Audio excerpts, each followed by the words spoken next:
Graça e paz, momento muito especial agora. Gostaria de estar compartilhando uma palavra que ela venha a falar contigo. E está lá em 2 Reis, capítulo 5. Bom, não é uma palavra pequena, é meio grande, e eu quero explicar dessa palavra.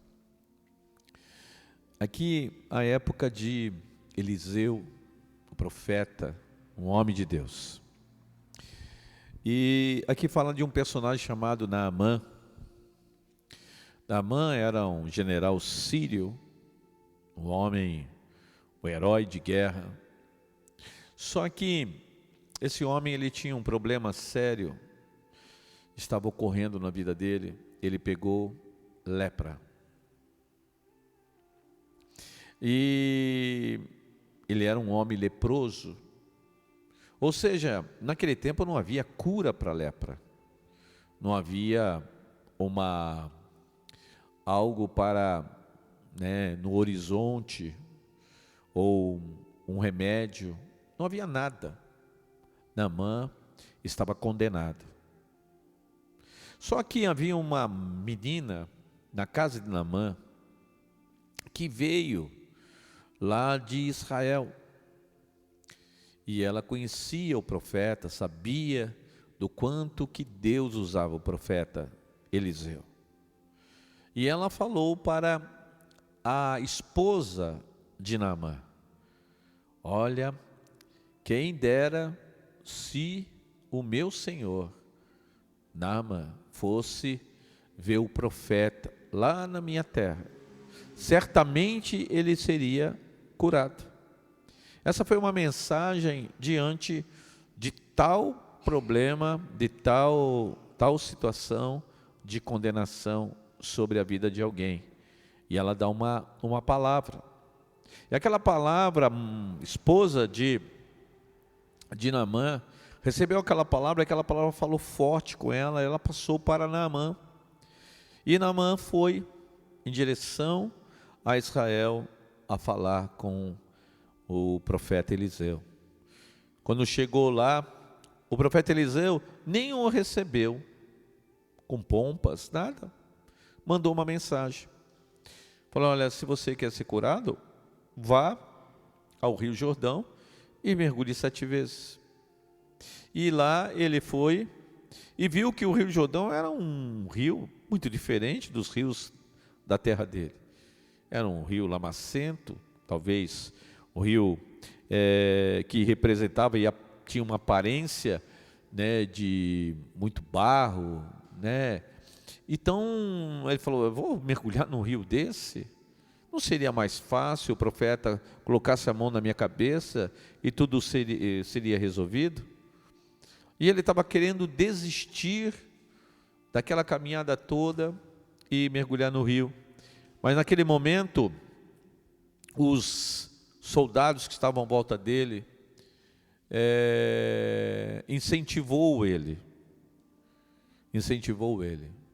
para ele mergulhar. E ele mergulhou 7 vezes e foi curado. Eu quero algumas coisas colocar em pauta. Primeiro, a bênção de Deus estava muito próximo. A bênção de Deus estava na casa dele. E ele ouviu. Como você tem ouvido Deus? Talvez Deus esteja tão pertinho falando com você, te levando a vitória, a uma resposta. Ele está tão pertinho, através de alguém, talvez muito simples, mas essa pessoa tem uma direção de Deus para você. O outro é os soldados que o estavam incentivando. Quais as pessoas que estão ao teu lado? Você tem pessoas ao teu lado que têm incentivado você a permanecer no caminho? Ouça. Talvez muitas vezes nós estamos ouvindo as pessoas erradas, as pessoas que querem tirar você do caminho, as pessoas que querem que você desista. Mas Deus está levantando pessoas para te incentivar. Nessa manhã mesmo, nesse momento, Eu estou dando uma palavra para você, para te incentivar, para você ir adiante, para você não perder a direção daquilo que Deus tem preparado para você, das coisas, das respostas de Deus. Continue, não volte atrás, permaneça, que Deus vai te abençoar.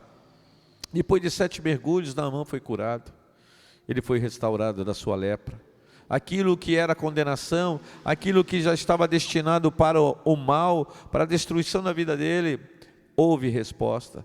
Aquilo que está destinado para o mal da sua vida, a destruição da sua vida, Deus tem uma resposta. Mas saiba o que Deus quer, qual é a maneira do Senhor. Que Deus te abençoe ricamente, que você entenda que não foi por acaso que você esteja escutando essa palavra, não foi para mais uma reflexão, não, seja uma resposta, uma direção para a sua vida. Deus é contigo, que Deus te abençoe ricamente. Ouça as pessoas, ouça alguém, esteja recebendo os conselhos certos e aceite os conselhos que te leve a permanecer na bênção de Deus. Senhor, eu oro, te agradeço por este dia, Senhor, por tudo que o Senhor vai fazer. Já começou, Senhor, com uma palavra de orientação, de graça, de poder, de unção. Que o Senhor venha fazer uma grande, tremenda obra nessa vida. Assim eu oro e repreendo todo o mal. Peço a tua bênção, em nome de Jesus, Pai, em nome de Jesus. Deus te abençoe ricamente.